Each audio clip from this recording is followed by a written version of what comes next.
Tes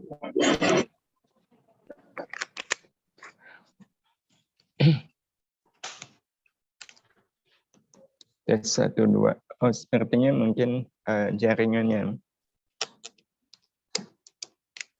kabel powernya barangkali. Tes 1, 2. Bisa dipindah di bagian yang lain. Baik, Bapak Ibu yang dirahmati Allah. Ya, tes 1, 2.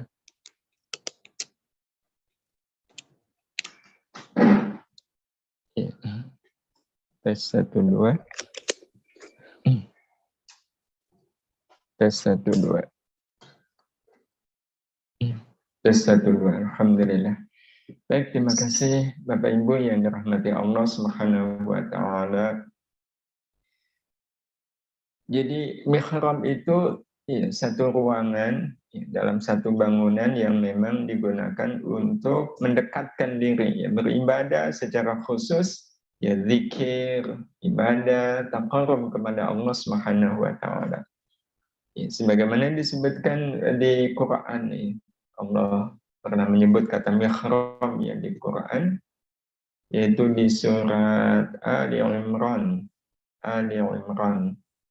ayat 30 sekian ya. Agak lupa persisnya 37 surat Ali Imran. Ini ketika bercerita tentang Maryam. Ya, Maryam kita tahu adalah binti Imran. Ya, ketika beliau masih dalam kandungan, ya, ibunya bernazar ya, dengan bayi, kalau bayinya ini laki-laki akan diserahkan kepada Allah. Tapi ternyata ya, yang lahir bayi perempuan, yang kemudian dikasih nama Maryam. Allah tetap menerima ya, kebaikan di keluarga Fir'aun itu dengan Allah mengatakan fataqabbalaha rabbuha biqabulin hasani wa ambataha nabatan hasana wa kaffalaha Zakaria. Kullama dakhala 'alaiha Zakaria al-mihraba, ada kata mihrab, wajada 'indaha rizqa. Jadi pendidikan Maryam akhirnya diserahkan kepada sosok yang amat sangat mulia, yaitu Nabi Zakaria. Ya, maka Nabi Zakaria sebenarnya masih ada hubungan ponakan ya, Nabi Zakaria dengan Maryam itu. Ya, sehingga nanti Nabi Isa dengan Nabi Yahya itu berarti sifatnya apa? Ya, ada bawaan sepupunya. Ya. Kullama dakhala 'alaiha Zakaria al-mihraba. Ya. Setiap kali Nabi Zakaria mendatangi Maryam,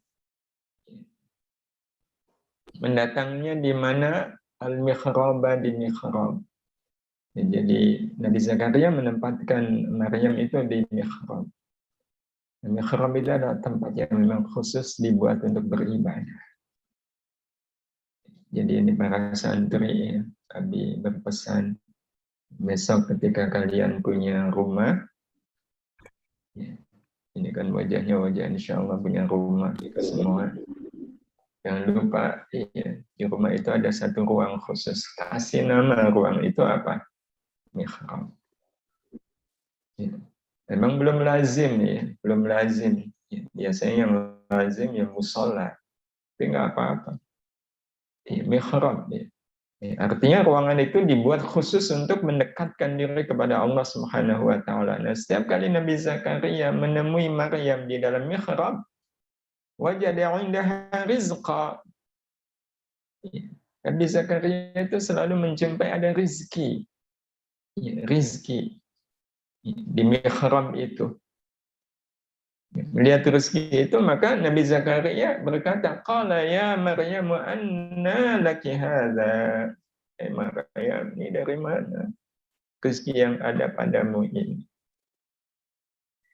Jawab Maryam apa? Qalat huwa min 'indillah. Ini dari Allah. Innallaha yarzuqu may yasha'u bighairi hisab. Allah itu akan memberikan rezeki dengan tanpa dikira-kira, tanpa diduga. Bapak Ibu yang dirahmati Allah Subhanahu wa taala, jadi inilah mihrab. Iya, ini adalah mihrab. Dan terus dalam kehidupan kita, mihrab itu apa? Salat itu adalah wujud dari mihrab. Iya. Kenapa? Karena salat itu adalah wujud amal yang paling nyata, paling nyata. Untuk ingat Allah, taat kepada Allah, dan taqarrub kepada Allah Subhanahu wa taala. Sehingga salat bagi kita itu adalah semacam mihrab kehidupan. Sehingga tempat dimanapun kita salat pantas untuk disebut sebagai mihrab. Walaupun mungkin salatnya di lapangan, salatnya di tempat terbuka, salatnya di sawah. Sepanjang yang kita lakukan salat, disitulah tempat menjadi mihrab. Karena di tempat itu kita nyata-nyata sedang zikir, mengingat Allah, sedang taat beribadah kepada Allah, dan sedang taqarrub mendekatkan diri kepada Allah Subhanahu wa taala.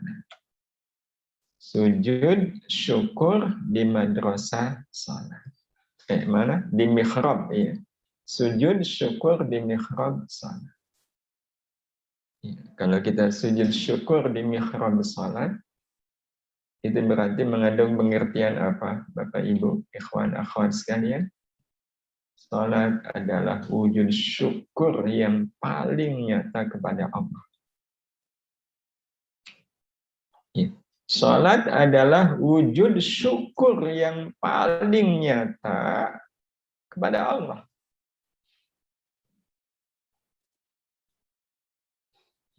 Nah, karena itu di kesempatan kajian kita sore hari ini, kita betul-betul ingin memaknai syukurnya kita di dalam salat itu sebagai wujud syukurnya kita di dalam kehidupan. Ya. Jadi betul-betul kita harus menjadikan kehidupan ini adalah mihrab. Dan kehidupan ini akan menjadi mihrab bagi kita kalau kita mengisi hidup ini sepenuhnya dengan syukur. Dan kita bisa belajar banyak tentang hakikat syukur ini dari salat. Ini yang ingin kita bahas. Dan bukan kebetulan ya kalau hari ini bertepatan dengan tanggal 20. Memang dari sananya yang 9 Rajab. 1442 Hijriah. 2 hari yang lalu tanggal 27. Ada peristiwa besar di tanggal 27, yaitu peristiwa Isra Mi'raj. Dan ini menjadi mukjizat tersendiri dari Allah untuk Rasulullah sallallahu alaihi wasallam. Subhanalladzi asra bi'abdihi laila minal masjidil haram ilal masjidil aqsa.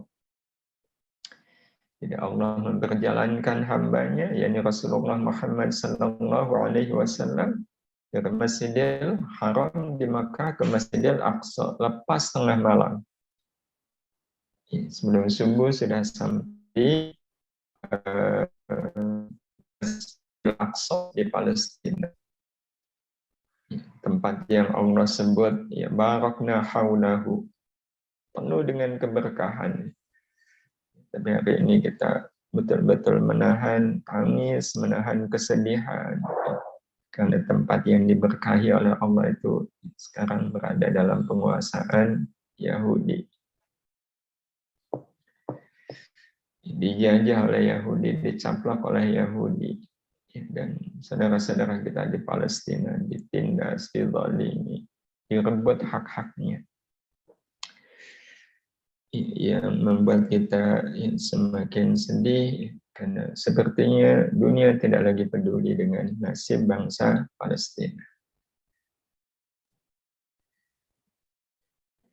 Pekan ini sebenarnya pekan Palestina internasional. Gaungnya nggak terasa. Ada kesedihan yang sangat mendalam. Tapi mudah-mudahan di tengah-tengah dunia yang sudah tidak peduli, termasuk kaum muslimin, mudah-mudahan kita tetap dijaga kepedulian kita terhadap bangsa Palestina. Kan mereka adalah saudara kita, dan tanah Palestina adalah tanah Islam, tanah kaum muslimin. Penderitaan mereka adalah penderitaan kita. Darah yang keluar dari tubuh mereka adalah darah kita. tetap berdoa mudah-mudahan Allah segera memenangkan bangsa Palestina atas bangsa Yahudi. Bapak Ibu hadirin hadirah yang dirahmati Allah Subhanahu wa taala. Kita katakan bahwa salat adalah wujud syukur yang paling nyata kepada Allah. Jadi teringat dengan apa yang dulu pernah terjadi di masa Rasul Sallallahu Alaihi Wasallam. Aisyah, istri Rasulullah, melihat bagaimana Rasulullah Sallallahu Alaihi Wasallam salat malam sampai kaki beliau bengkak karena saking lamanya menahan berdiri. Ya Allah, sosok yang begitu sangat mulia, sangat agung akhlaknya. Salat malam sampai kaki beliau bengkak. Kita kadang kalau bertanya pada diri kita, ya Bapak Ibu, ikhwan akhwat yang ada santri, pernah nggak nih santri kalian sholat malam sampai kaki kalian bengkak? Ya Allah. Sekalinya bengkak bisa jadi karena asam uratnya ya, bagi yang sedang dikarunia asam uratnya. Kambuh ya jadi bengkak. Tapi Rasulullah itu bengkak karena berdiri. Salat malam. Melihat itu Aisyah, semoga Allah meridai beliau, bertanya kepada Rasulullah, ya Rasul, bukankah Allah sudah mengampuni dosa-dosamu yang telah lalu dan yang akan datang? Allah sudah menjanjikanmu akan masuk surga. Terus kenapa engkau sampai sholat sedemikian rupa? Apa jawaban Rasulullah Sallallahu Alaihi Wasallam? Beliau dengan tenang menjawab, afala akunu abdan syakura. Afala akunu abdan syakura. Tidakkah aku ini hamba yang bersyukur? Tidakkah aku ini hamba yang bersyukur? Ucapan Rasulullah Sallallahu Alaihi Wasallam ini, Bapak Ibu hadirin hadirat, menjadi pegangan bagi kita. Apa pegangannya? Siapa yang menjadikan salatnya sebagai wujud syukur kepada Allah, maka dia akan menjadi orang yang bersyukur dalam arti yang sesungguhnya. Di luar salat betul-betul dia menjadi hamba yang bersyukur. Menjadi hamba yang bersyukur. Karena itu kita bisa menggali hakikat syukur dan menjadikan diri kita hamba yang bersyukur itu bisa melalui salat. Bisa melalui salat. Jadi kalau sekali lagi betul-betul kita salat itu sebagai wujud syukur kepada Allah, betul-betul wujud syukur kepada Allah, maka itulah yang nanti akan terjadi di luar salat.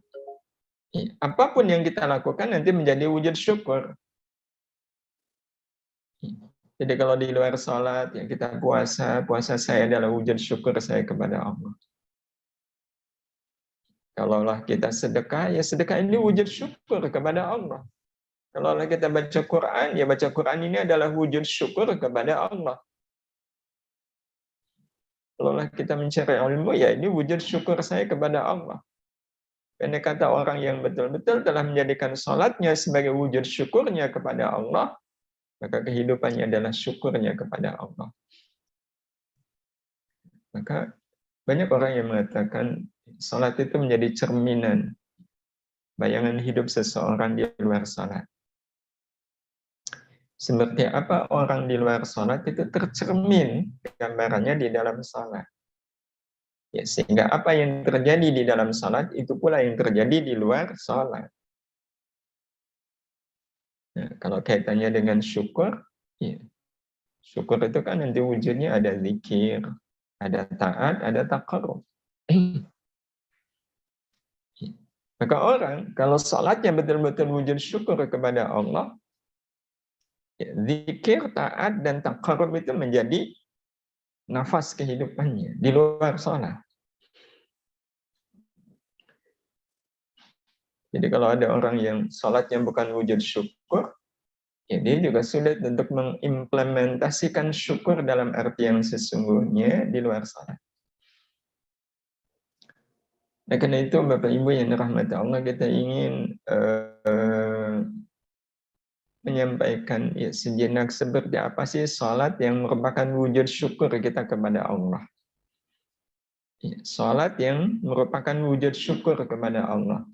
Kita saja kalau kita bertanya pada diri kita, ketika kita salat itu kira-kira wujud apa? Santri sudah merupakan wujud syukur belum kepada Allah salat-salat kita? Nah, itu nanti menjadi cerminan. Orang ketika mengucapkan terima kasih, syukur kan artinya terima kasih. Itu wajahnya wajah yang kelihatan sedih atau kelihatan senang? Senang. Bahagia. Ada orang bilang terima kasih, kelihatan wajahnya sedih. Nggak ada. Nggak ada. Terima kasih itu senang. Dan orang bilang terima kasih itu terpaksa atau alami? Alami. Ada orang terima kasih terpaksa. Kalau terpaksa ya itu pura-pura terima kasih. Sebenarnya saya nggak mau terima kasih.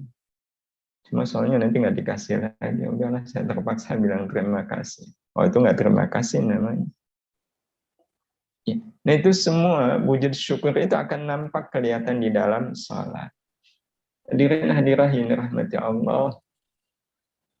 Izinkan saya menyampaikan ya tidak secara langsung ya seperti apa sih gambaran salat yang kita lakukan sebagai wujud syukur kepada Allah. Kita ingin memulainya dari melihat potensi kita ya sebagai manusia. Ini santri udah dapat nih pelajarannya. Tetapi ini backgroundnya lain ya. Kalau yang kita sudah sampaikan ke santri itu backgroundnya cari ilmu. Ini backgroundnya salah. Bapak Ibu yang dirahmati Allah, manusia kita tahu oleh Allah Subhanahu wa taala dikaruniai setidak-tidaknya 3 potensi. Ada potensi hati, ya, ada potensi nafsu, dan di tengah ada akal. Iya. Nah, masing-masing oleh Allah Subhanahu wa taala dikasih kemampuan. Nafsu semisal Allah memberikan kemampuan namanya al-hawa. Ya, namanya al-hawa. Maka orang Indonesia menyebutnya hawa nafsu. Ya, karena faktor nafsu inilah manusia jadi senang dengan kesenangan dunia. Ada kecenderungan kepada hal-hal yang bersifat duniawi. Ya, melihat yang cantik, melihat yang menawan, itu nafsu. Yang membuat senang itu karena ya Allah memberikan kepada manusia nafsu yang di dalam nafsu itu ada hawa. Ada hawa. Nah kalau akal, Allah juga memberikan kemampuan, namanya al-fahmu, kefahaman. Ya, nah al-fahmu inilah yang menyebabkan manusia bisa membedakan mana baik, mana buruk, ya, mana benar, mana salah. Jadi faham ketika ngaji, ya, faham dengan apa yang dijelaskan oleh guru. Sehingga kalau seandainya manusia nggak punya akal, ngaji ya nggak akan paham. Ya nggak akan paham. Ya, makanya anak-anak kecil, ya, akalnya belum berfungsi, ya nggak paham. Ya nggak paham. Atau ngaji. Ya. Dan begitu duduk doa, Bismika Allahumma ahya wa amut. Sehingga pas mulai pengajian, ya, akalnya ada dalam mimpi. Aku bangun ketika ada doa, Subhanaka Allahumma, doa penutup majelis, baru bangun. Ya, nggak paham dengan apa yang diajarkan. Kenapa? Karena akalnya tidak hadir. Jadi akal dihadirkan oleh Allah untuk kita agar kita memahami. Nah kalau hati, Allah memberikan kepada hati kemampuan namanya idrak. Apa itu al-idrak? Al-idrak berarti kemampuan hati untuk bisa merasakan ya, manisnya kebaikan dan pahitnya keburukan. Itu kemampuan yang Allah berikan kepada hati.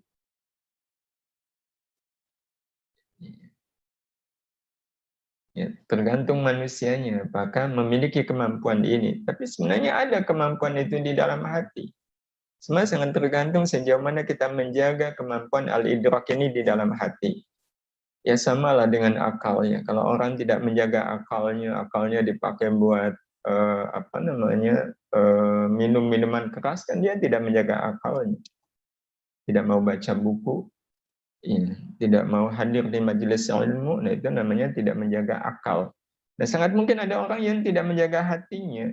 Ya, karena tidak menjaga hatinya, ya kemampuan idraknya pun lemah. Dan ini yang sering terjadi ya. Nggak jauh-jauh ya kita semua merasakan manisnya kebaikan. Ya, kita kalau ditanya sabar itu baik atau buruk, jawab baik. Ya. Maka sabar itu manis atau pahit? Manis. Ya. Kalau manis berarti sabar itu enak atau nggak enak?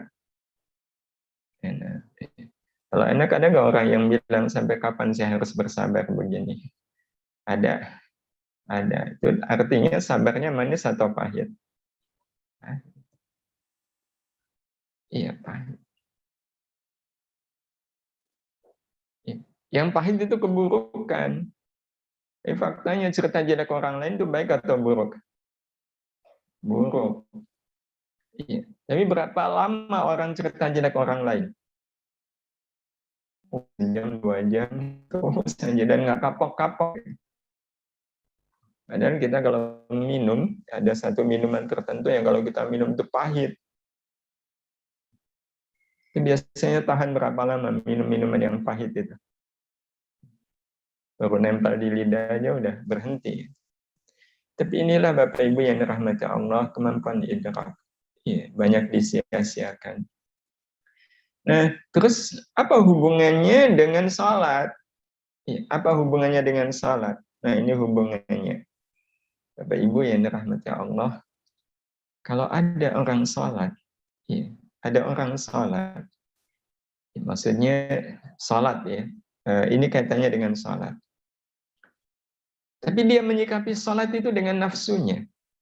Ya, menyikapi sholat itu dengan nafsunya. Jadi dia mengabaikan akal, dia mengabaikan hati. Jadi memandang sholat itu betul-betul pakai nafsu. Maka yang muncul apa Bapak Ibu? Yang muncul adalah syahwat. Yang muncul adalah syahwat. Apa itu syahwat? Syahwat berarti melakukan sesuatu yang sudah jelas dilarang dan tahu buruknya. Itu syahwat. Melakukan sesuatu yang sudah jelas dilarang dan tahu buruknya. Kalau kaitannya dengan salat, ada nggak orang yang sudah tahu bahwa salat itu tidak boleh dalam keadaan berhadas tapi tetap salat? Nah, kalau dia tetap sholat, padahal dia tahu saya belum bersuci ini, saya belum berwudu, itu kan larangan sebenarnya. Tapi dia tetap sholat, itu berarti ya dasar sholatnya adalah syahwat. Atau bisa jadi kebalikannya, dan ini yang paling banyak. Ya, sudah tahu perintah, sudah tahu baiknya, tapi ditinggalkan. Siapa mereka? Mereka yang nggak mau sholat. Jadi orang yang memilih tidak mau sholat, padahal tahu sholat itu adalah perintah dan tahu salat itu mengandung kebaikan yang sangat luar biasa, tetapi dia memilih salat, itu menunjukkan bahwa dia memutuskan untuk tidak salat adalah semata-mata atas dasar nafsu. Dia mengabaikan akal dan mengabaikan hatinya. Semua keputusan hidup yang didasarkan pada nafsu semata itu jadinya syahwat. Jadinya adalah syahwat. Dan Bapak Ibu yang dirahmati Allah Subhanahu wa taala, secara umum orang kalau berbuat semata-mata atas dasar nafsu itu berada dalam bahaya yang nyata. Sampai-sampai Allah Subhanahu wa taala menyampaikan kepada Rasulullah Muhammad sallallahu alaihi wasallam di surat Al-Furqan ayat 23, "Ara'aita man ittakhadha ilahahu hawa, apa anta takunu alaihi wakil." Gimana pendapatmu? Ara'aita, apakah engkau pernah melihat, wahai Muhammad, man orang ittakhadha yang telah menjadikan ilahahu Tuhannya, dia jadikan Tuhannya itu hawa nafsunya. Siapa mereka? Ya mereka yang berbuat semata-mata atas dasar hawa nafsu. Ya. Hawa nafsu itu ya tadi, sudah tahu sholat itu diperintah, ya, sudah tahu sholat itu jelas kebaikannya, tetapi memilih untuk tidak sholat. Memilih untuk tidak sholat. Jadi ini sebuah tanda tanya besar. Kenapa sampai memilih tidak sholat? Padahal tahu sholat itu perintah. Tahu kalau sholat itu banyak manfaatnya. Kan berarti dia berbuat semata-mata atas dasar hawa nafsu. Ya, orang seperti ini kata Allah, ya dianggap telah menuhankan hawa nafsunya. Maka Allah pun bertanya kepada Rasulullah dengan pertanyaan retoris, apa anta takunu alaihi wakila? Apakah engkau, takunu ya engkau, alaihi atas mereka itu wakila bisa menjadi penolong? Apa engkau bisa menolong mereka? Jadi itu beratnya orang ketika berbuat semata-mata karena hawa nafsu. Hadirin hadirah yang dirahmati Allah, hal yang sama juga Allah Subhanahu wa taala sebutkan di surat Al-Jathiyah ayat 43. Afara'aita man ittakhadha ilahahu hawa. Kalau ini lebih jelas lagi, ya, mereka tersesat. Ya, mereka tersesat dengan sesat yang nyata. Mata mereka, telinga mereka, basor, ya, akal pikiran mereka sudah tertutup. Hadirin hadirah yang dirahmati Allah, karena itu berat sekali akibat ketika orang memilih untuk tidak salat. Ya, memilih untuk tidak salat. Ya, seperti apapun alasannya nanti di akhirat berat. Ya, di surat Al-Mudaththir Allah menggambarkan akibat yang dialami oleh orang-orang yang memilih untuk tidak salat. Ya, pada saat Allah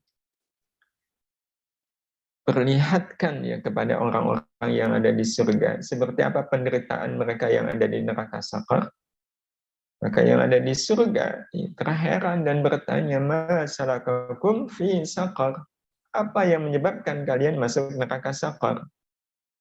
Apa jawab mereka? Qalu lam nakun minal musalli. Dulu kami termasuk orang yang tidak mendirikan salat. Hadirin hadirah yang dirahmati Allah Subhanahu wa taala. Karena itu kita semua berlindung kepada Allah kalau sampai menyikapi salat itu dengan nafsu. Karena jatuhnya pasti buruk. Ya, jatuhnya pasti buruk. Nah, yang kedua nanti akan kita jumpai ada orang-orang yang sholat itu atas dasar pertimbangan akal dan nafsu. Jadi join. Ya, join antara akal dengan nafsu. Nah, kalau sholat itu join antara akal dengan nafsu, maka yang timbul syubhat. Ya, yang timbul adalah syubhat. Ya. Jadi syubhat itu, Bapak Ibu, ikhwan akhwat sekalian, terjadi saat ya, kepahaman akal bertemu dengan hawa nafsu. Ya, kefahaman akal bertemu dengan hawa nafsu. Akal faham bahwa sholat itu hukumnya wajib. Ya, sadar betul akan wajibnya sholat. Makanya sholat. Ya, makanya sholat. Nah, orang kalau sholat kan berarti dia menggunakan akalnya. Ya, saya kan muslim, masa nggak sholat? Nah, itu akalnya sadar. Tetapi waktu sholat, dia ngandeng hawa nafsu. Iya, ngandeng hawa nafsu. Nah, maka terjadilah apa yang disebut dengan syubhat. Hadirin hadirah yang dirahmati Allah Subhanahu wa taala, syubhat ini nanti akan menganggap ya, sesuatu yang sebenarnya tidak baik menjadi baik. Dan itu bisa jadi terjadi waktu sholat.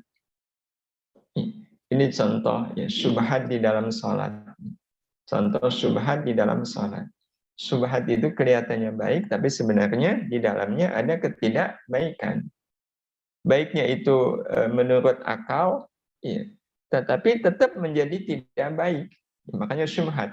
Kalau baik dan buruk nyampur kan jadinya syubhat.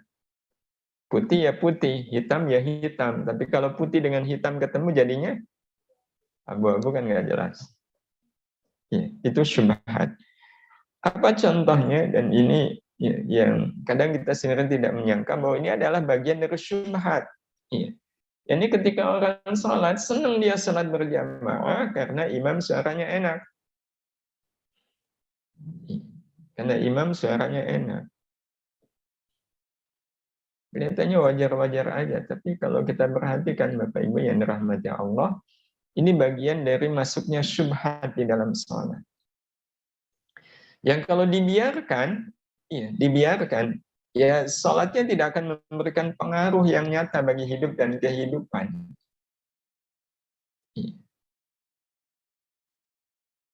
Kenapa ini disebut syubhat? Kalau penjelasan yang paling nyata, itu dengan mengambil kebalikannya. Dan ini memang cara menjelaskan yang simpel adalah kita menjelaskan sesuatu dengan cara menyampaikan kebalikannya. Dengan cara menyampaikan kebalikannya, itu penjelasan yang mudah difahami. Hitam itu apa sih? Tunjukkan warna putih. Nah, nanti akan jelas, oh hitam itu ini, putih itu ini. Nah, ini dengan melihat kebalikannya. Apa kebalikannya? Kalau seandainya kita senang sholat berjamaah karena imam suaranya enak, nah senang sholat berjamaah itu akalnya. Nah, yang nafsu, imam suaranya enak. Itu nanti kita bisa balik. Ya. Kalau Anda, misal teman, ente kok senang karena imam suaranya enak. Sekarang gimana kalau seandainya ada orang, dia sholat maghrib di satu masjid, imamnya enak. Karena imamnya enak, terkesan setelah sholat maghrib dia sengaja nunggu isya.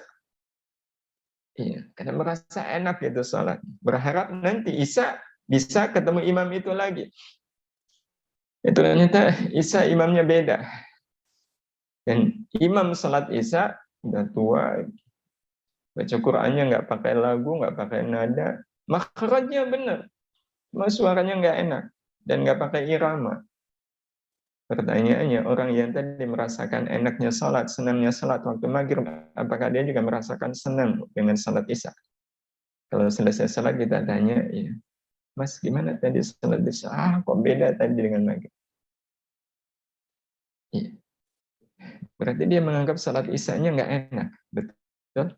Pertanyaannya, padahal kita sholat itu menghadap siapa? Menghadap Allah. Apakah sholat kita terpengaruh gara-gara imam ya suaranya? Apakah kualitas sholat kita kemudian terpengaruh karena suara imam? Sama sekali enggak. Kalau suara enggak. Sepanjang makhrajnya, ya, tajwidnya benar. Suara enggak. Nah, syubhatnya kan di situ.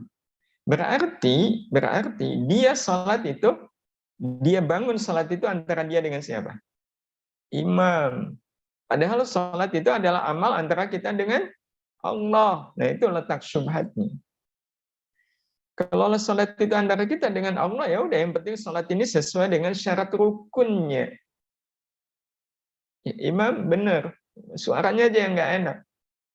Bagi orang yang betul-betul sholatnya tidak disertai dengan nafsu, dia akan merasakan nikmat yang sama. Termasuk ini, semangat sholat karena janji hadiah. Oh, ini jelas. Janji hadiah. Ya, di sebagian pandangan para ulama, sholat duha, ada janji kan di situ, hadiah, kemudahan dalam soal rezeki. Kalau itu menjadi tujuan utama, yang menyemangati saya sholat duha, karena memang saya lagi ada masalah rezeki, itu bisa jadi Bapak Ibu yang dirahmati Allah, sholatnya jatuh syubhat. Dan tadi syubhatnya di mana? Syubhatnya bisa dua kemungkinan. Kemungkinan yang pertama, kalau dia sholat duha sampai 2 bulan, 3 bulan, 4 bulan, rezekinya nggak ningkat, rezekinya biasa-biasa aja, maka dia akan menganggap sholat duhanya apa? Percuma, saya ternyata nggak ada hasilnya. Syubhat kan? Ya. Atau kebalikannya, dengan dia salat duha rezekinya lancar. Begitu rezekinya lancar, dia kemudian kasih pengumuman nggak? Kalau ditanya, kok rezekinya lancar? Iya. Apa rahasianya? Rahasianya setelah saya kajian salat duha. Alhamdulillah dengan salat duha rezeki saya lancar. Pertanyaannya, Pak Bu, kalau seandainya Bapak Ibu nggak salat duha, kira-kira rezekinya lancar nggak? Kira-kira rezekinya lancar nggak? Ya enggak lah. Oh, kalau enggak, berarti Allah akan melancarkan rezeki karena kita rajin salat duha. Berarti Allah itu hanya akan ngasih rezeki ketika nunggu diminta. Kira-kira santun nggak ke Allah? Wah, kalau saya nggak sholat duha, nggak mungkin Allah ngasih saya rezeki lebih. Itu kan sama dengan Allah itu hanya akan ngasih saya kalau saya minta. Kalau saya nggak minta, nggak bakalan Allah ngasih. Nah, itu ada syubhat di situ. Iya. Memang ini sangat halus, memang ini sangat lembut. Iya. Ya, mudah-mudahan bisa dimengerti dengan baik oleh hati kita. Iya. Nah, terakhir, contoh ya. Contoh yang lain banyak. Tergerak untuk sholat sunnah karena dilihat orang lain. Nah, itu syubhat. Awalnya sih memutuskan untuk tidak sholat ba'diyah. Ya, karena nggak usah sholat ba'diyah. Itu kan cuma sunnah. Tapi begitu memutuskan, enggak, kok ada ibu dosen, ada pak dosen, ada beliau. Sholat sunnah aja. Itu bisa jadi syubhat kalau tidak bisa mengelola dengan baik. Nah, hadirin hadirah yang dirahmati Allah Subhanahu wa taala, jadi syubhat di dalam sholat itu ya, bisa jadi karena ada harapan duniawi, ada takut duniawi, itu bisa syubhat. Ya, bawahan ikut tarawih keliling, kenapa? Ya daripada nanti ya ketemu atasan ditanya, jadi nggak enak. Nah, itu berarti ya sholat tarawihnya menjadi syubhat. Ya. Atau karena cinta duniawi. Mata-mata memang motifnya cinta kepada duniawi. Atau janji duniawi. Maka sholatnya jatuh menjadi syubhat. Dan Bapak Ibu yang dirahmati Allah Subhanahu wa taala, syubhat di dalam sholat seperti ini itu terjadi bukan tanpa sebab. Iya, ada riwayatnya. Ada riwayatnya. Kenapa kemudian sampai terjadi syubhat di dalam sholat? Iya. Ini pegangannya, syubhat di dalam sholat terbentuk dari akal, kesadaran akal maksudnya ya, atau kefahaman akal untuk sholat yang bertemu dengan nafsu yang datang bertamu di dalam sholat. Wujud realnya apa? Wujud realnya ini. Ini hadirnya nafsu di dalam sholat. Pertama, sholat karena motif dunia. Jadi mau sholat karena ada motif dunia. Ada motif dunianya. Itu sholatnya jadi syubhat. Dibilang baik, ya memang baik karena dia sholat. Dibilang tidak baik, ya ada tidak baiknya. Karena ada motif dunianya itu. Ya, motif dunia macam-macam ya. Tadi kita sebutkan bisa jadi karena harapan duniawi, cinta duniawi, takut duniawi, ataupun janji duniawi. Pokoknya kalau motifnya dunia, jatuhlah sholat itu menjadi syubhat.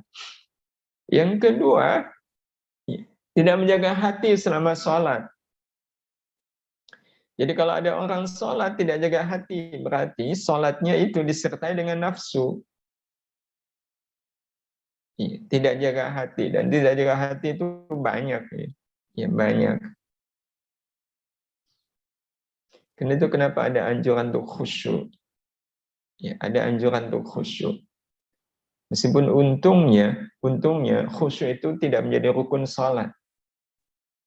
Oh, kebayang kalau khusyuk itu menjadi rukun sholat. Tetapi masalahnya Bapak Ibu yang dirahmati Allah, kalau orang sholat nggak khusyuk, itu berarti sholatnya tidak disertai dengan hati. Tidak disertai dengan hati. Kok imamnya dia ya? Orang kayak gitu kok jadi imam. Nah, itu berarti dia tidak menjaga hatinya. Kok imam bajunya nggak disetrika gitu? Nggak sopan, menghadap Allah kok nggak setrikaan. Ya, bajunya. Nah, itu tidak jaga hati. Ya, tidak jaga hati. Bahwa imam bajunya lusuh itu kan ya urusannya beliau dengan Allah. Urusan kita tetap husnudzan. Ya, tapi ketika sudah suudzon berarti sholatnya tidak jaga hati. Ya, atau pas nyium karpetnya bau, gimana sih takmirnya? Nggak tanggung jawab. Ini berarti kotak infak nih. Ya, di kemana ini nih infaknya? Jangan-jangan ditilep nih sama takmir. Di tengah-tengah sholat begitu, itu berarti dia sholat tidak jaga hati. Banyak yang kita bisa gali, orang-orang yang sholat tapi tidak menjaga hati. Termasuk ketika sholat tapi hatinya jalan-jalan. Hatinya ingat dengan peristiwa sebelum sholat. Ya, tadi kok ngelihat akhwat, kalau dia ikhwan, siapa ya akhwat cantik tadi? Di tengah-tengah sholat begitu, berarti dia tidak menjaga hatinya. Sekali lagi sholatnya tetap sah, ya, tapi menunjukkan berarti dia sedang menghadirkan nafsu di dalam sholat. Ya. Nah yang terakhir, tidak menjaga adab-adab sholat. Tidak menjaga adab-adab sholat. Ya, sholat kayak kalau kata Nabi itu seperti burung yang mematuk-matuk makanan, cepat sekali. Nah, itu tidak menjaga adab sholat. Ya. Itu juga bagian, karena adab itu menjadi sikap hati. Ya, menjadi sikap hati. Ini santri pakai ruku, dekil, and dekumel gitu. Nah, itu tidak jaga adab. Ya. Tapi kita nggak perlu menyimpulkan kalau ada orang yang rukunya dekil and dekumel. Bisa jadi memang itu ruku yang dia punya. Itu urusan beliau. Ya, kalau kita, ya sebaik-baik pakaian kita pakai ketika kita sholat. Jadi menjaga adab. Ya. Sujud, betul-betul ada adabnya. Ada adabnya. Ya, berdiri juga kan ada adabnya. Ruku ada adabnya. Membaca Al-Fatihah, semua bacaan dan gerakan sholat itu ada adab sendiri-sendiri. Hadirin hadirah yang dirahmati Allah Subhanahu wa taala. Ya, jadi kalau tiga hal ini ada di tengah-tengah sholat, nah itu berarti sholatnya adalah join antara akal dengan nafsunya. Ya, tentu ini juga akan ada pengaruh bagi hidup dan kehidupan. Apa pengaruhnya? Ya, pengaruhnya nanti orang-orang seperti ini menjadi suka dengan hal-hal yang bersifat syubhat. Jadi sholatnya itu tidak memberikan pengaruh. Ya, pengaruhnya ya syubhat tadi. Ya, sehingga kalau seandainya kemudian kita melihat ada orang yang rajin sholat, ya, tapi sama maksiat masih suka, ya bisa jadi karena waktu dia sholat, ya, itu yang hadir akal dengan nafsunya. Ya, akal dengan nafsunya. Nah tentu kita tidak ingin ini terjadi pada diri kita. Kita ingin sholat kita adalah perpaduan antara akal dengan hati. Karena sholat perlu dengan akal. Kalau sholat nggak pakai akal, ini saya habis ruku apa ya? Bingung kan? Kalau nggak pakai akal. Ya, contoh orang bingung itu kan, ya, sholat tapi ngantuk gitu. Sholat tapi ngantuk berat gitu. Imamnya sujud, dia tetap duduk. Atau dia sujud, imam sudah bangun, dia tetap sujud. Karena nggak pakai akal, tidur. Ya, jadi sholat itu butuh akal. Ya. Tapi yang lebih penting lagi, akan sama pentingnya adalah hadirnya hati. Ya, hadirnya hati. Karena Bapak Ibu yang dirahmati Allah Subhanahu wa taala, saat kesadaran akal bertemu dengan idrak hati di dalam salat, maka akan lahirlah yang namanya hikmah. Ya, hikmah salat. Ya, hikmah salat. Nah, hikmah salat ini tidak hanya dirasakan di tengah-tengah salat, ya, tapi juga nanti di luar salat. Ya. Kalau di dalam salat, ya, kalau salatnya akal dengan hati, hikmah yang paling nyata adalah khusyuk. Ya, salatnya jadi khusyuk. Mudah sekali untuk khusyuk. Kenapa? Hatinya hadir. Hatinya hadir. Dan orang kalau sudah meraih hikmah, Bapak Ibu yang dirahmati Allah, apa sih yang namanya hikmah itu? Hikmah itu pengertiannya adalah Cahaya yang membuat kita hanya bisa tertarik kepada segala yang baik dan tidak bisa tertarik kepada segala yang buruk. Itu yang namanya hikmah. Dan hikmah itu bisa diperoleh melalui salat. Caranya sederhana, hadirkan akal dengan hati di tengah-tengah kita salat. Hadirkan akal dengan hati di dalam salat. Kita akan dapat cahaya hikmah. Hikmah di dalam salat, dalam wujud khusyuk, betul-betul kita khusyuk di dalam salat. Dan khusyuknya kita di dalam salat, Bapak Ibu yang dirahmati Allah, itu akan bisa kita bawa keluar salat. Wujudnya apa? Ya hikmah ini. Ya, yang Allah Subhanahu wa taala sendiri sudah menyampaikan di surat Al-Ankabut ayat 45, wa aqimis shalah. Dirikanlah salat, inna salata tanha 'anil fahsya'i wal munkar. Kita menjadi orang yang tercegah dari melakukan perbuatan keji dan mungkar. Itu kan berarti salatnya memberikan pengaruh hikmah. Dan ini salat yang dilakukan sepenuh akal dan sepenuh hati. Hadirin hadirah yang dirahmati Allah Subhanahu wa taala, hikmah ini pula yang akan membuat kita bisa menikmati semua kebaikan. Bahkan kalau salat betul-betul dengan akalnya, dengan hatinya, maka yang akan dia rasakan apa? Nikmatnya salat. Nikmatnya salat. Dan orang kalau sudah bisa merasakan nikmatnya salat, ya dia pasti akan menikmati semua kebaikan yang ada. Ya, karena kita sampaikan tadi bahwa salat itu menjadi cerminan kehidupan sehari-hari. Apa yang kita rasakan di dalam salat, itulah yang kita rasakan di luar salat. Jadi kalau kita sudah bisa merasakan nikmatnya salat, maka kita akan bisa merasakan nikmatnya semua kebaikan. Dan orang yang sudah merasakan nikmatnya kebaikan, pasti dia akan merasakan pahitnya keburukan.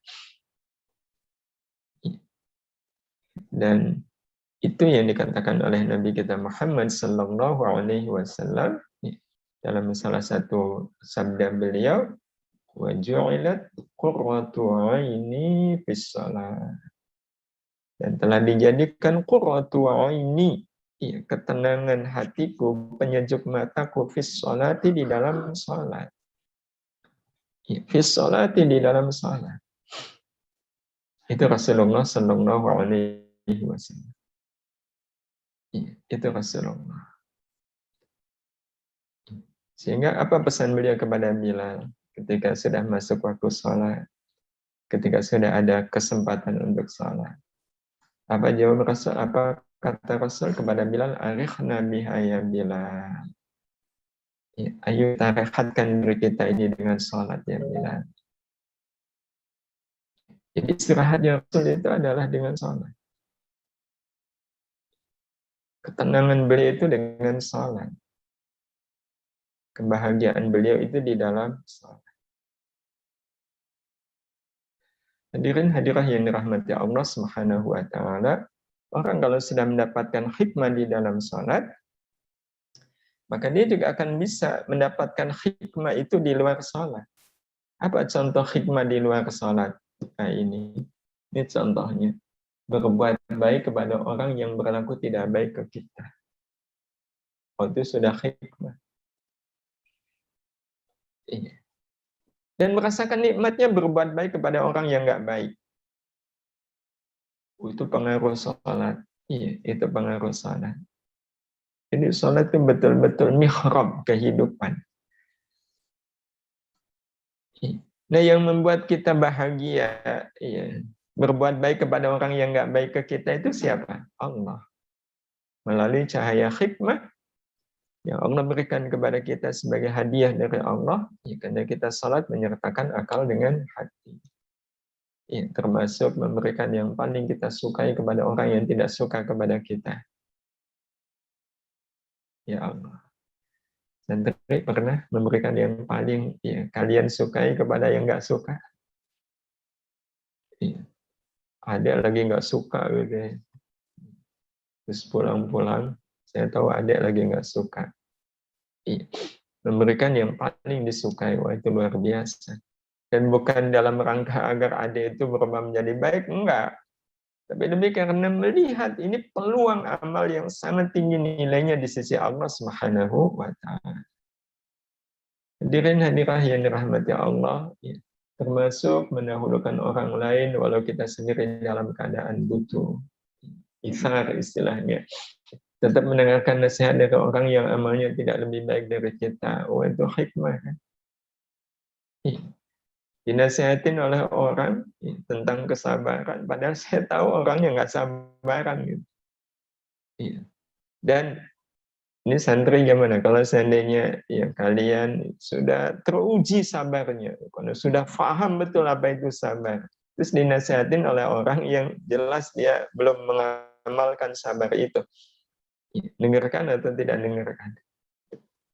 Nah, itu tergantung ya. Kalau hikmah itu ada, wah ini kesempatan bagi saya untuk mendengarkan. Seolah-olah mendengarkan yang pertama. Ini hikmah namanya. Nah, Bapak Ibu yang dirahmati Allah, yang terakhir tentu sama dengan syubhat. Hikmah juga ada riwayatnya. Hikmah tidak terbentuk begitu saja. Hikmah seperti yang tadi kita sampaikan adalah pertemuan antara akal dengan hati. Dan kita bisa mempertemukan keduanya itu di dalam salat. Kita mempertemukan akal dan hati kita di dalam salat. Caranya gimana? Caranya kita mempertemukan akal dengan hati di dalam salat adalah salat karena motif akhirat semata. Ya, udah nggak ada motif apapun dari saya salat kecuali motifnya akhirat. Kita sisihkan segala motif dunia dalam bentuk apapun. Para santri. Ya kalau sholat berjamaah, kenapa? Ya daripada nanti diomelin kalau nggak sholat berjamaah. Itu berarti motifnya dunia atau akhirat? Dunia. Itu berarti dia sholat tidak dengan hatinya, tapi akal dengan nafsunya. Jadi betul-betul nggak ada motif dunia, itu nggak ada. Motifnya hanya akhirat aja. Ya, motifnya semata-mata akhirat. Apapun, baik dalam bentuk harapan dunia, cinta dunia, takut dunia, janji dunia, enggak. Ya. Pokoknya nanti kalau yang sholat jamaahnya paling rajin, nanti akan dapat sholat jamaah apa gitu. Ya, dapat reward. Enggak. Mau reward. Mau apa, saya enggak peduli. Ya. Kalau kemudian sistem di satu pondok misalnya ada begituan, ya, ada begituan, dan kemudian nih santri kalian dapat gimana? Ya nggak peduli, ya, nggak peduli.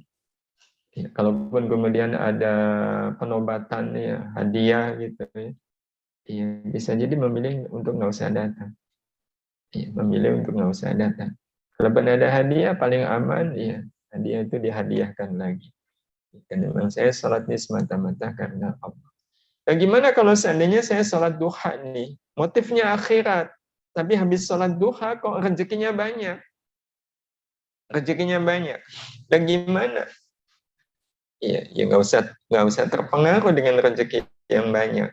Ya cukup dengan kita mengatakan, sebenarnya urusan rezeki itu ya urusan Allah.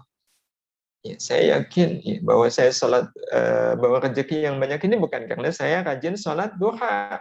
Tapi kan memang Allah itu amat sangat baik. Andai pun saya tidak sholat duha, Allah tetap ngasih rezeki. Nah, itu kita selamat. Karena tidak mengaitkan rezeki itu dengan sholat duha. Ya, sholat duha itu urusan antara saya dengan Allah. Rezeki itu adalah kebaikan Allah ke saya. Hadirin hadirah yang dirahmati Allah Subhanahu wa Ta'ala. Kalau sholatnya motifnya karena akhirat, yaitu bisa keberlangsungannya sampai ke akhirat. Ya, masih ingat dengan munajat seorang walim, seorang salih? Ya Allah, kalaulah seandainya dengan sholat ini saya akhirnya nanti masuk surga. Ya Allah, ketika nanti saya di surga, apakah Engkau masih izinkan saya sholat? Apakah Engkau masih izinkan saya ruku? Sebagaimana saya ruku di dunia, Engkau izinkan saya sujud sebagaimana aku sujud di dunia. Ya Allah, kalau seandainya di surga, saya kok nggak boleh lagi sholat, saya nggak boleh lagi ruku, saya nggak boleh lagi sujud. Maka di mana kalau tak nikmatnya saya berada di dalam surga. Berarti sholatnya semata-mata untuk apa? Akhirat. Akhirat yang lillah. Ya, akhirat dalam artian lillahi ta'ala. Yang kedua, iya, jaga hati selama salat. Ya, kok susah ya? Jangan bilang susah. Jangan bilang susah. Saya ini santri, kayaknya ada lagu ini. Saya sangat terkesan dengan lagu. Lagunya lagu milenial ya, tapi kalimatnya itu kalimat yang penuh dengan hikmah. Salah satu liriknya, imla qalbaka bil yakin. Penuhi hatimu dengan keyakinan. Iya, maka jangan bilang khusyuk itu sulit. Sulit itu menunjukkan tidak yakin. Yakin aja. Bismillah. Kalau sekarang belum, ya berarti nanti. Tetap ada usaha menjaga hati. Dan menjaga hati selama kita salat. Ya, dari segala hal yang buruk. Ya, dari segala yang buruk. Entah itu kaitannya dengan imam, kaitannya dengan tempat kita salat, ya, kaitannya dengan sebelah kanan kiri. Ya, kalau ngepasi yang sebelah itu belum mandi, ya udah, tetap jaga hati. Jaga hatinya, ya Allah. Iya, beliau saking sibuknya beramal ya, sampai nggak sempat mandi. Ya, luar biasa nih orang sebelah saya. Tapi benar jujur, tidak kemudian satir ya. Satir ada apa? Nyindir, enggak. Ya, betul-betul itu husnuzan. Ya. Atau depan gitu ya, rukuhnya tidak sesuai dengan syariat. Ya udah, mungkin beliau belum paham. Nggak sesuai syariat itu apa? Ya, rukuhnya tapi ada gambarnya. Gitu. Ya, ada gambar apalah, gambar kartun gitu. Khusnudzan aja, jaga hati selama sholat. Ya, lebih-lebih ke Allah Subhanahu wa Ta'ala. Dan yang terakhir, menjaga adab-adab sholat. Ya, menjaga adab-adab sholat. Nah, khusus adab-adab sholat mungkin kita bahas secara khusus insya Allah, karena ini menjadi hal yang sangat penting. Ya, apa saja sih adab ya, selama kita sholat? Bisa jadi Bapak Ibu sudah pernah dapat, tapi kalau kita ulang, mudah-mudahan ini menjadi penguat dari Allah Subhanahu wa Ta'ala untuk kita bisa mengamalkan ya, adab-adab sholat ini selama kita sholat. Demikian Bapak Ibu, ya, mudah-mudahan dengan 3 amalan selama sholat ini, betul-betul sholat itu kita lakukan dengan akal dan Allahu a'lam. Ada tanggapan dari Bapak Ibu? Iya, kemarin sepertinya ada pertanyaan ya. Bagaimana bila seseorang bersyukur atas apa yang dia sukai? Apakah syukurnya termasuk bisa membawa kesyukuran saat dijemput malaikat maut kelak? Syukur tapi ketika mendapatkan sesuatu yang disukai. Iya. Berarti logikanya kalau tidak mendapatkan sesuatu yang disukai, tetap bersyukur atau tidak bersyukur. Nah, itu kuncinya di situ. Iya, karena syukur itu tidak harus menunggu ketika kita mengalami hal-hal yang kita sukai. Ya, bagaimana kita tetap bersyukur ketika kita mendapatkan hal yang tidak kita sukai.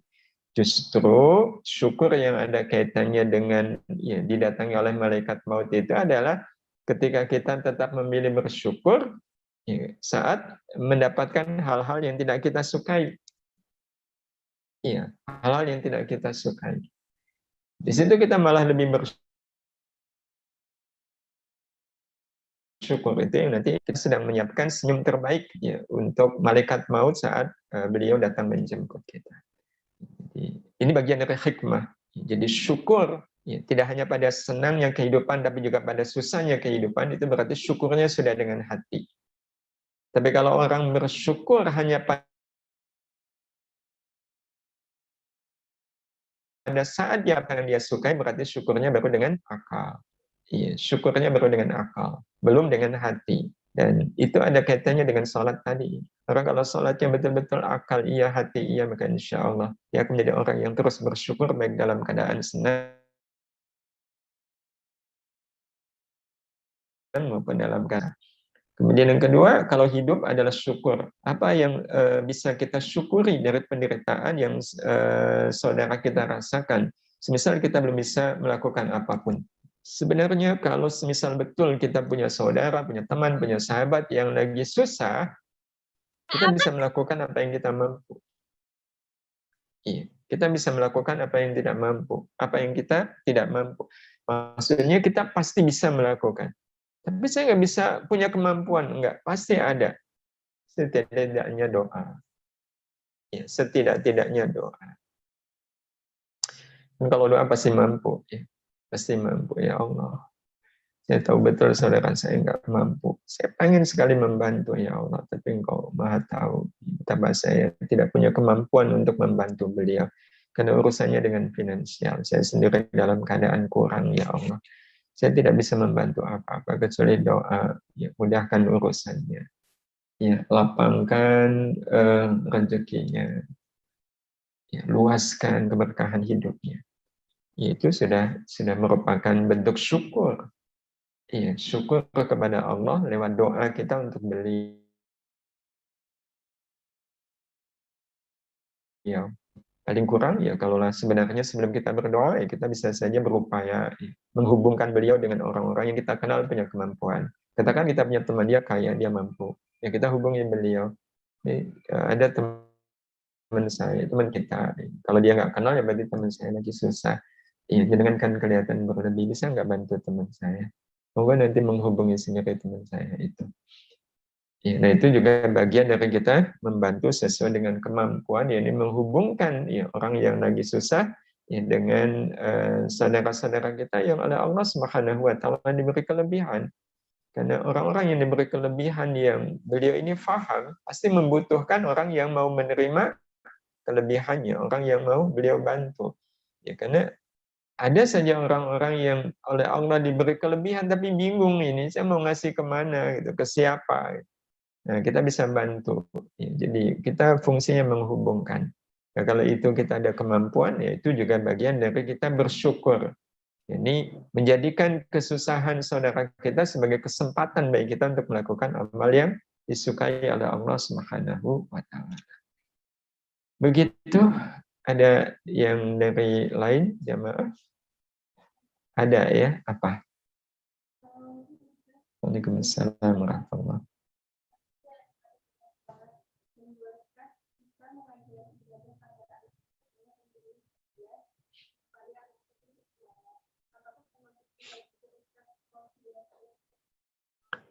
Iya, baik. Kalau yang pertama, ya apa saja adab-adab sholat tadi sudah kita rencanakan, insya Allah. Ya. Mudah-mudahan Allah lapangkan kemudahan untuk kita. Kita bahas insya Allah ya Bapak Ibu di pertemuan yang akan datang. Nah kalau yang kedua, ya dalam rangka menyemangati anak-anak ya, untuk sholat, kemudian kita iming-imingi, ya, kita iming-imingi hadiah ya, kepada anak kecil itu. Itu bagian dari tarbiyah dan itu tidak apa-apa. Ya. Tetapi satu hal yang harus kita tanamkan kepada anak-anak kita adalah tetap harus mengenalkan Allah Subhanahu wa taala. Mengenalkan Allah itu artinya kalaulah kemudian kita berikan hadiah ke mereka karena mereka memenuhi apa yang menjadi keinginan kita, maka sampaikan kepada mereka bahwa iya, ini bagian dari rezeki Allah Subhanahu wa taala karena kamu sudah melakukan apa yang Allah sukai. Ini rezeki dari Allah. Jangan kamu simpulkan bahwa ini dari Bapak, ini dari Allah tapi lewat Bapak, lewat Ibu. Tapi kamu harus yakin ini adalah bukti Allah Subhanahu wa taala senang kamu sholat.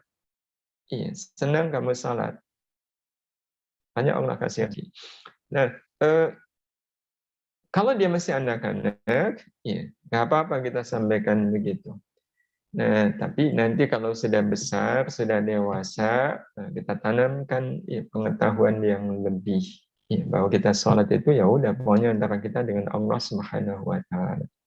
Nggak ada urusan dengan Allah kasih rezeki atau tidak. Karena Allah kasih rezeki atau tidak itu adalah kebaikan Allah. Nah, sehingga nanti sholatnya itu menjadi lebih murni lagi.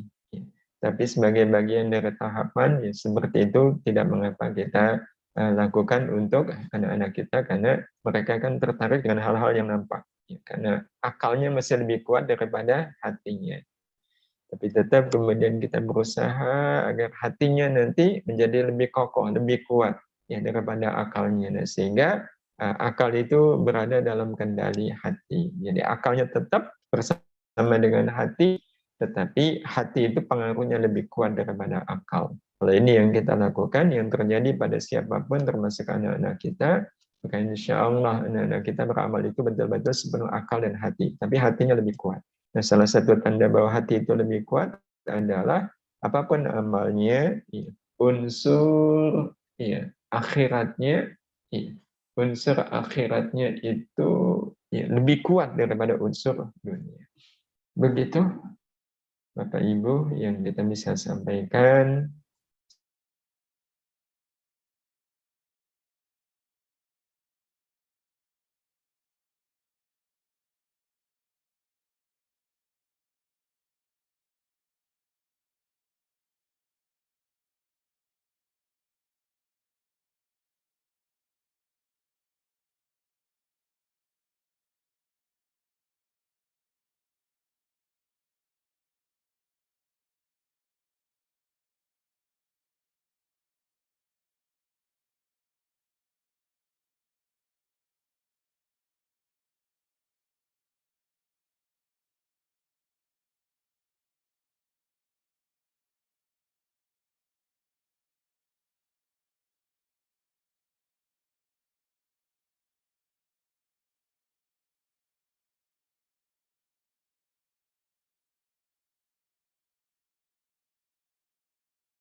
Ya Allah wa iyyakum ajma'in. Kita tutup dengan doa kafaratul majelis. Subhanakallahumma wa bihamdika asyhadu an la ilaha illa anta astaghfiruka wa atubu ilaik. Assalamualaikum warahmatullahi wabarakatuh.